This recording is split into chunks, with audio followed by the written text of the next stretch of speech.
Hi, this is Lab 1 covering a black hole orbit. The goals of this lab were to use the given position of the star, the given position of the black hole, and the duration of time to analyze the star's motion in order to find the net force on the star for all points in the dataset, and also to estimate the mass of the black hole by using the results of my analysis using Newton's second law of gravitation. After I modeled the black hole and the star's motion using VPython, I ended up getting a mass of 3 times 10 to the 31st kilograms for the mass of the black hole. So what is a black hole? A black hole is an object that is so compact, in other words, has enough mass and a small enough volume that its gravitational force is strong enough to prevent light or anything else from escaping. They form whenever massive but otherwise normal stars die. We cannot see black holes, but we can detect material falling into black holes and being attracted by black holes. In this way, astronomers have identified and measured the mass of many black holes in the universe through careful observations of the sky. We now know that our universe is quite literally filled with billions of black holes. So, do black holes obey the laws of gravity?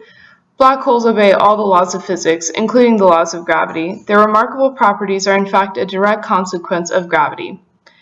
Newton's law of universal gravitation states that any two bodies in the universe attract each other with a force that is directly proportional to the product of their masses and inversely proportional to the square of the distance between them.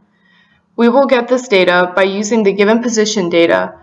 By using the given position data, we can find velocity and then momentum. Once we have the momentum, we can split it up into its parallel and perpendicular components to find the total net force.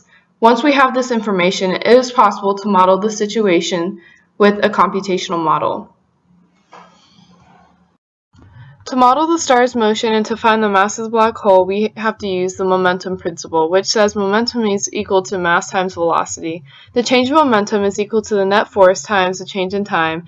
F net equals to dp dt, and dp dt can be split up into its perpendicular and parallel components.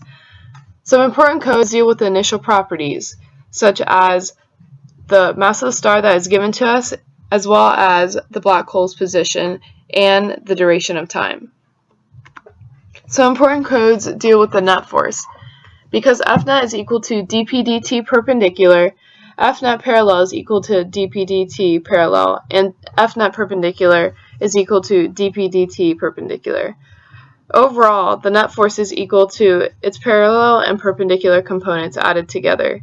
The mass of the black hole is equal to the magnitude of the net force times the magnitude of the radius squared divided by the gravitational constant times the mass of the star. Some other important codes deal with momentum. First of all, the initial momentum is equal to the initial velocity times the mass of the star, and the final momentum is equal to the final velocity times the mass of the star. Then from there, we have to split up momentum into its parallel and perpendicular parts. There are some important codes that deal with arrows so we can model the star's motion.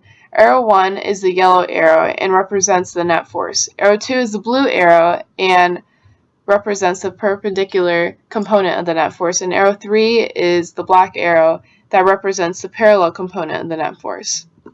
Lastly, there are some important codes that deal with gravitation.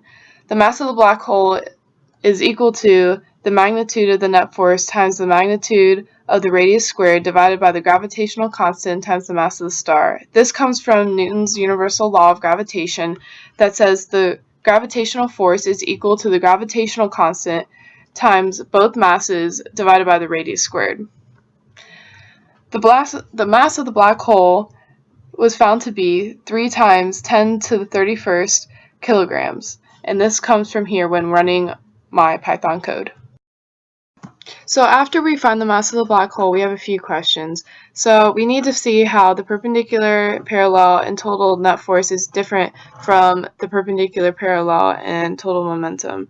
So F net is equal to delta P over delta T. So F net is equal to its parallel plus perpendicular components, just like the momentum is equal to its parallel plus its perpendicular components. So therefore, F net parallel is equal to the change of momentum over time parallel, as well as F net perpendicular is equal to the change of momentum over time perpendicular. So, and what if a new black hole is put in its place, but the star has the same motion? So could you tell the difference? You can't tell the difference because the gravitational constant is the same, the radius is the same since the star moves at the same motion, and the force remains the same, meaning the mass of the black hole has to remain the same. In conclusion, we can find the mass of the black hole by using Newton's universal law of gravitation as well as the momentum principle.